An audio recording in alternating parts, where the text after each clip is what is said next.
Our programs offer many languages. Please visit suprememastertv.com/schedule. Nos programas offrent plusieurs langues. Veuillez visiter suprememastertv.com/schedule. Nuestros programas ofrecen varios idiomas. Visiten suprememastertv.com/schedule. Нашите предавания предлагат много езици. Моля вижте suprememastertv.com/schedule. There's only one way, the correct way. And the Kuan Yin method is the correct way to get enlightenment. I mean the real one, the ultimate one, and the right one. Buddha said that, huh? Don't think I try to convince you. Yeah. All the masters say the same thing. If you have time to study all the scriptures here and there, they mention like that. Please keep watching to find out more. Supreme Master Ching Hai's lectures are not a complete meditation instruction. Please do not try alone. For free of charge guidance, please visit godsdirectcontact.org or contact any of our centers near you.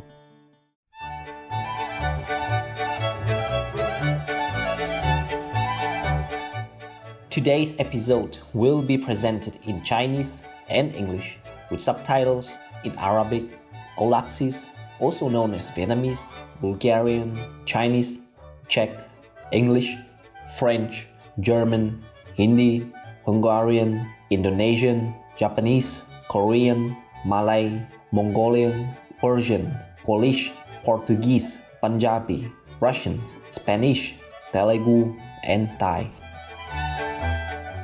Jak se máte means how are you in Czech.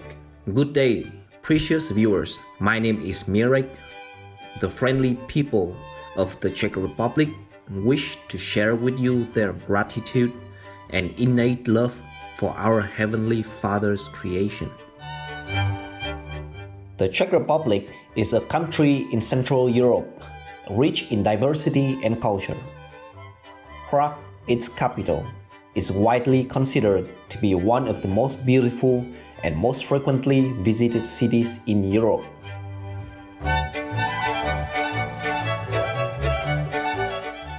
This great country is big at heart and has put in place many policies for the protection and preservation of the natural beauty of its land and its wildlife. Mountainous regions dominate the landscape surrounding the country on all sides. The waterways are vibrant and flowing with melting snow and fresh rainwaters from the surrounding terrain. With its incredible scenery, the Czech Republic is home to a varied range of beautiful flora and fauna, all of which are thriving in this heaven on earth.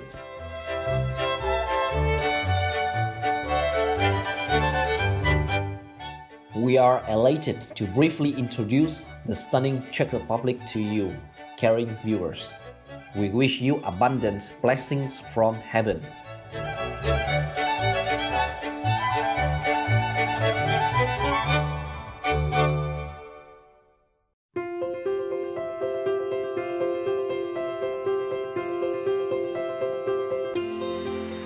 For over 3 decades, Supreme Master Ching Hai has illuminated our world with her divine teachings. A fully enlightened master, she imparts the Kuan Yin method of meditation to those desiring to immediately discover the God nature within and to achieve in one lifetime eternal liberation from the cycle of transmigration. The Kuan Yin method has been practiced by all enlightened masters, such as the worshipped world-honored one, Shakyamuni Buddha, the worshipped Son of God Jesus Christ, the venerated masters and philosopher Confucius, the venerated Lord Krishna, the venerated master and philosopher Lao Tzu, the venerated Lord Mahavira, the beloved Prophet Muhammad, peace be upon him, the first Sikh Guru Sri Guru Nanak Dev Ji, and many more. Supreme Master Ching Hai emphasized that if we always remember God, render selfless service to others, and follow the laws of the universe, we will reach our highest potential as humans and truly understand our purpose on earth.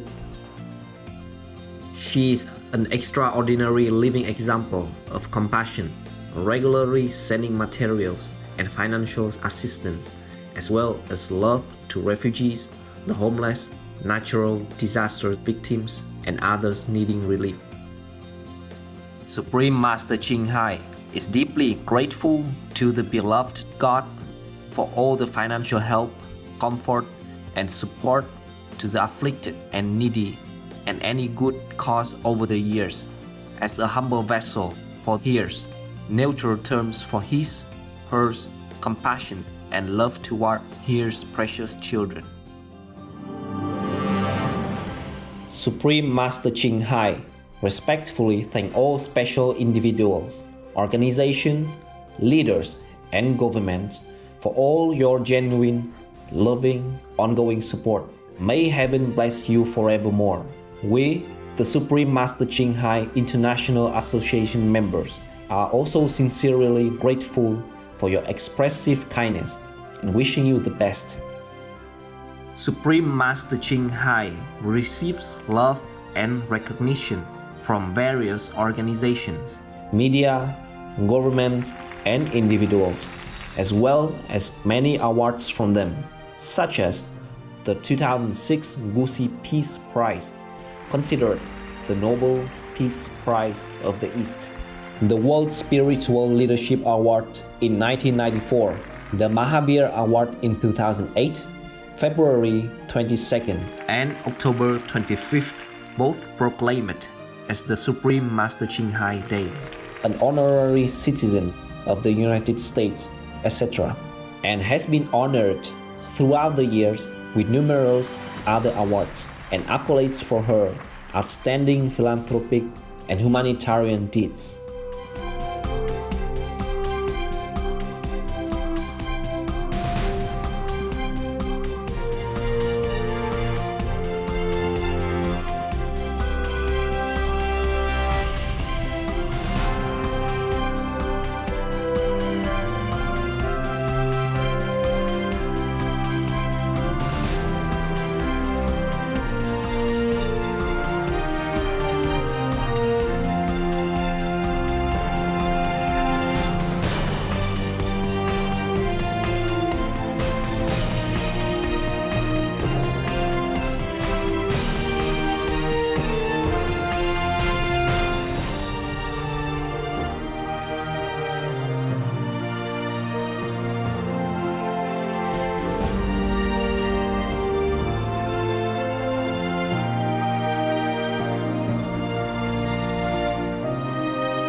Etc.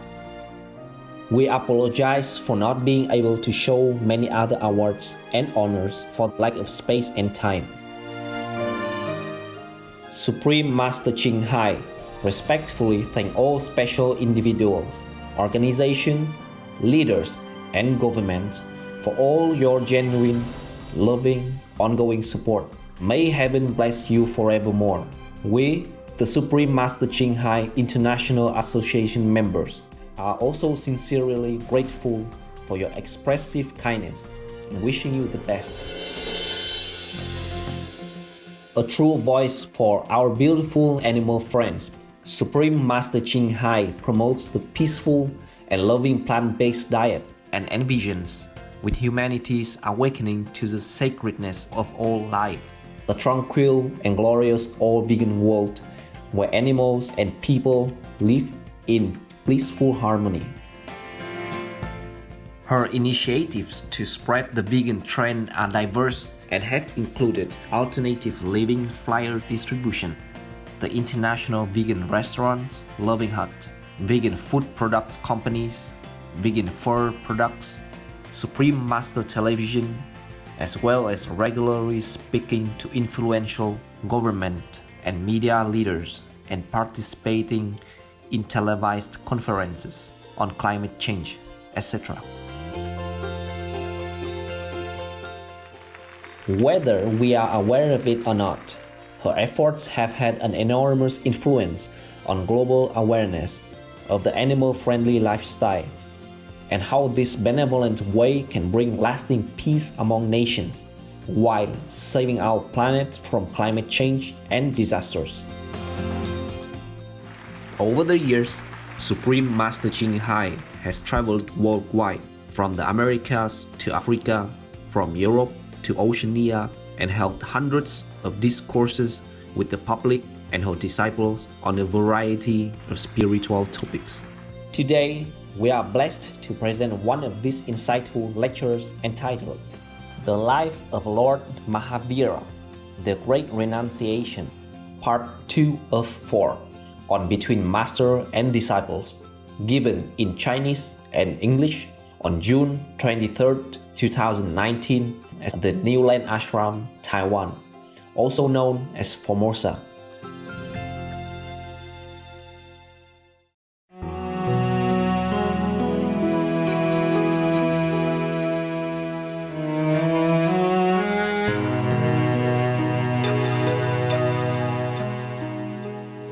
You can sit until thousands of years and all the world come and go and things are reborn and destroyed. You will never get anything if you don't get it right.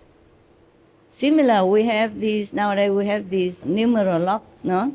And you can turn it for 100,000 years. If you don't turn to the right number, you can never open it. It's just like that.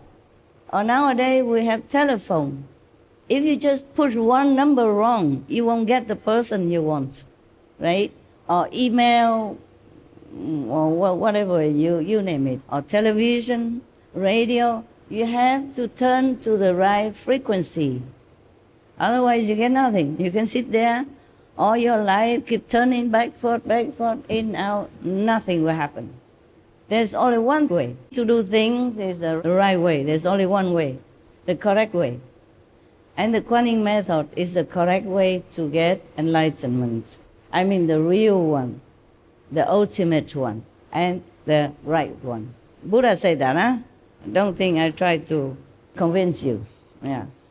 All the masters say the same thing. If you have time to study all the scriptures here and there, they mention like that. But only after you practice Kuan method, then you would understand. And the same like when they translate like Kuan Bodhisattva contemplates on the sound of the world. Actually on the sound of the creation. The world is creation, of course.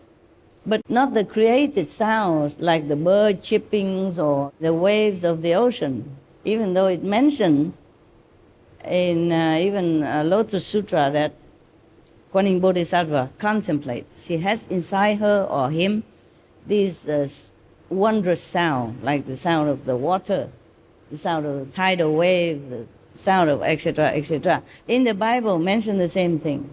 One of the saints ascended to heaven and hear the sound of thunder or something like that. So these we, Kuan Yin practitioner, would understand perfectly clear.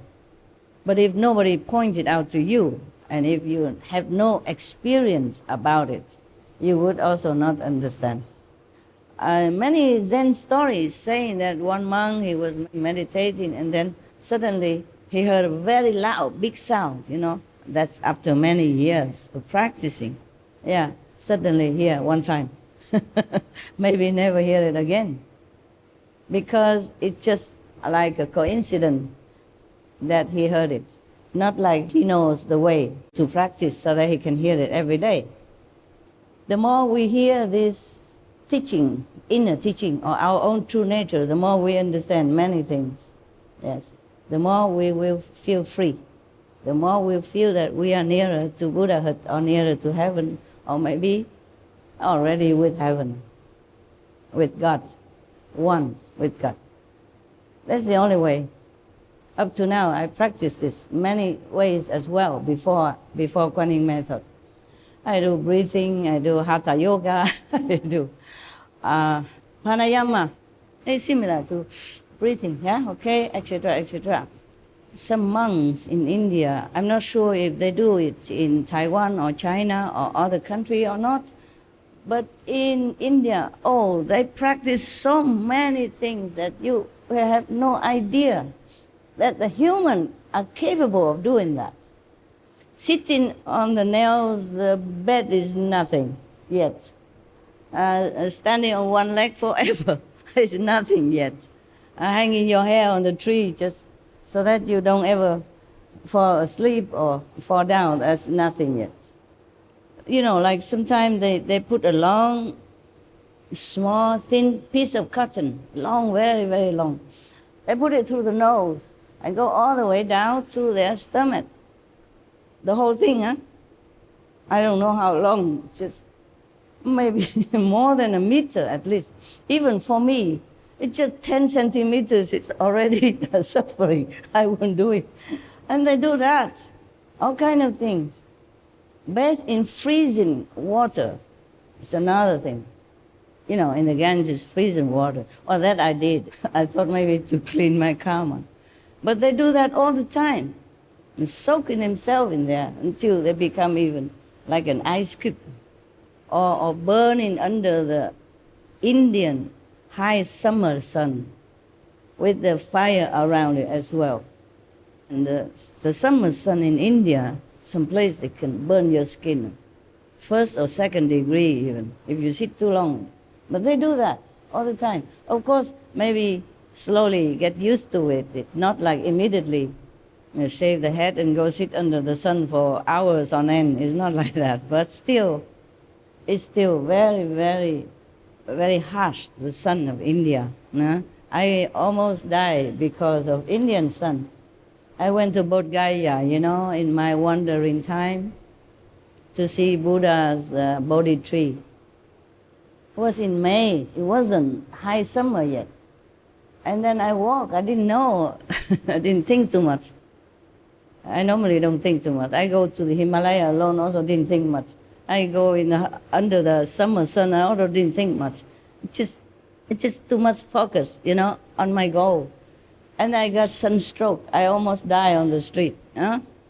Because when you walk in such a sun, it's like you climb in the Himalaya mountain, or the Sumeru, Yeah, you cannot even walk. You walk is like you walk in a dream, You cannot even walk. You walk like you carry mountains on your shoulder. Every step is like so laborious. I don't know why I did that. Just too young. Too young and too idealistic. I did not think too much about the outer effect or the outer situation. I just want to do what I do, and I forgot that. And I almost died. Luckily, I dragged myself into somewhere, and then it was a temple. Yeah, and then I take a rest for a while. That's the first time. The second time, I almost died again and found another temple. The first temple was tended by an Indian man, but he cooked vegan for me, just congee and some of the... I told you this story already, maybe a little bit more elaborate now as I remember it. And then I said, how did you know how to cook rice congee? He said, my master taught me. I said, who is your master? a Taiwanese monk. I was very lucky. I almost died. Without this food and without the shade to rest, well, I still, even with that, I went to see the Buddha Bodhgaya. I want to see the Bodhi tree before I die, before I almost die on the way back, you know. And then in front of the temple, I almost collapsed. And the man took me in, gave me, you know, thing to drink, and I didn't even have anything to drink with me. They don't sell things on the road, you know, all the time, you know. I was walking. It was not that convenient. And so after that, I recovered, huh? But I did not learn, huh? Next time I want to see Varanasi, the deer park, huh? I want to see the first Buddha preaching place, and I had to see it. And I walk again, under the sun again. I almost die again. Luckily, in front of another temple. That temple is actually is a Tibetan temple. And you know, Tibetan monks, not all of them are vegetarian, huh? Yeah, almost all of them, almost. Most of them are not vegetarian. They eat what is offered to them, yeah? Of course, they're not picky or nothing like that, but same with Thai monk or Cambodian monk, Miandian monks, many of them are not vegetarian. So I collapsed in front of the, I can't remember what temple looked like. It's just because I was very sick already, you know. I could hardly walk, breathing difficulty, fever. And I almost collapsed there. And then a monk, a Tibetan monk, came out and took me in and put me on his bed and covered me with like a mosquito net kind of, you know, it was a big one, like a tent, huh? But smaller, you know, you cover, then you sleep. So you don't have to hang it, you know. They make it like that. Similar to some people, they make like a mosquito net, but smaller, like a half round, and then they cover the food, you know, in summer. So the insects don't spoil it, okay? Similar like that, but bigger. Enough for me. He covered me from head to toe. And he let me stay there, and he said, oh my God, fever.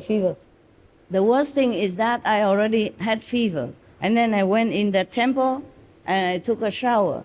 The water there is boiling hot because it's the sun. And all the pipes are heated also. I didn't know that. I just took a shower. It made me even hotter and keep feeling burn everywhere. It's not like the skin come off or anything, but it was really very, very painful. The monk took care of me like a father. I never forgot. And then he said, you must eat something. I cook something for you. I said, no, I'm not eating any meat. He said, no, I'm also vegetarian. It's Tibetan monk. And you found it there, vegetarian, believe me or not. Yeah, I always collapse in front of vegetarian temple. It's funny. Actually vegan, you know, there's nothing, just some dry protein and a little japchae, vegetable japchae. I still remember that word japchae means vegetable in India. And just a little bit like that. And then I recovered slowly, and he gave me medicine and stuff. Such a kind monk he was, yeah. Otherwise, maybe I die already, yes. Because at night, when I was walking around, before I reached Deer Park, I was walking around and find somewhere to sleep. I cannot find anywhere. So I slept outside, you know. I slept outside in the open, alone. And the mosquito or some insect is also giving me some present, make it even worse. Yeah. I was a natural ascetic because there's no choice. Drinking Ganges River, when on the higher side of the river, there was some leprosy people living there. And nothing happened to me. I drink all kind of water, nothing happened. It's just the sun. Just make trouble. But that did not give me any enlightenment, huh? All this kind of asceticism. It's just natural. Number one, I didn't have a lot of money. Number two, I did not have enough facility to cook. Yeah? Number three, I don't have anywhere to cook. I cannot carry a lot of stuff because I'm small. I can only have one blanket or a sleeping bag at that time. And just 2 pair of clothes similar like this, Punjabi clothes, yeah, that's all. And a staff, of course, for walking, yeah. On the mountain road, you need it. You need it very much for climbing up and coming down to balance yourself. Otherwise, if you just walk alone without a staff, you might slip, okay? Yeah, either going up, slipping down, or going down and slipping down. Yeah, so that's all I have. So you can see many monks in India, they have a staff also for that. Yeah. So, do you have enough asceticism yet? Because the master will teach you more than I can say, more than I have done. The master Mahavira will teach you more. That is just a prelude, okay? Just appetizer for you. Now come the real thing. I don't know if anyone in the history of mankind could have done or could be doing or will be doing such a asceticism, such a sacrifice like the Lord Mahavira, okay? That's why I want to read it to you. By the way, we have to thank the society who made it. That society is called Sunny Publications in New Delhi. We really thank them. And if we can find them, we will offer some financial offering so that they can continue publishing more books to spread the teaching of Lord Mahavira. We thank them, huh?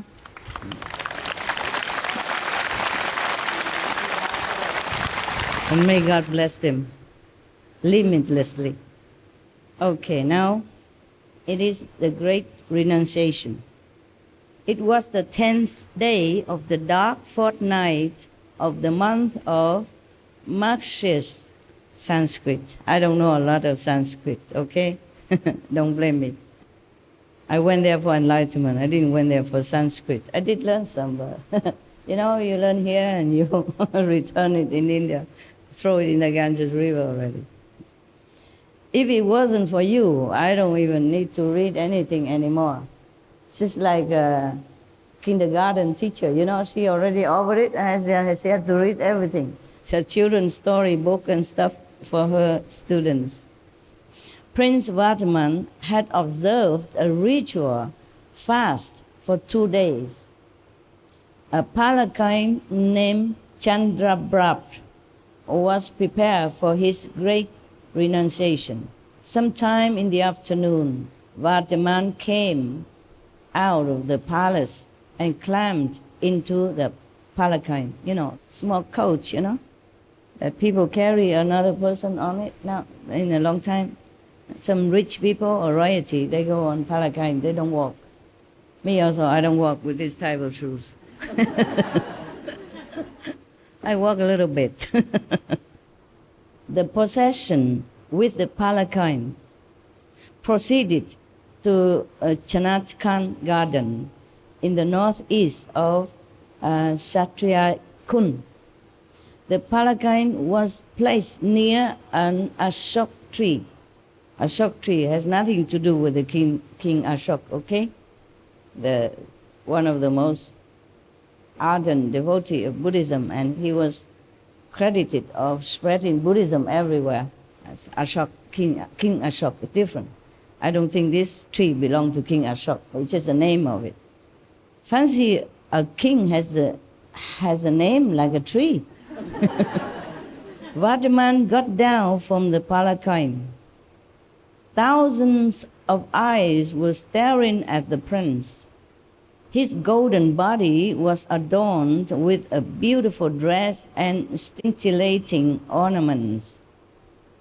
The next moment, he had removed all the ornaments and his dress as well. Nothing left on his body anymore. The only cover on his body was a piece of cloth resting on his shoulders and provided by Indra. Indra offer him this dress. The god Indra, the rain god, the one that is making something drop in on our roof right now, the water drops. Thank you.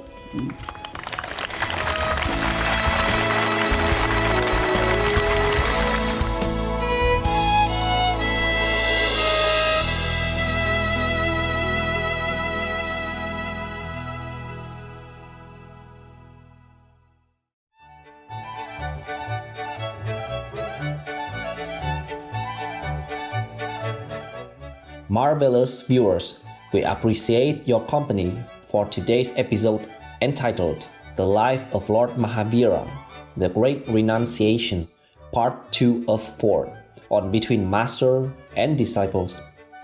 Please stay tuned to Supreme Master Television for more positive programming.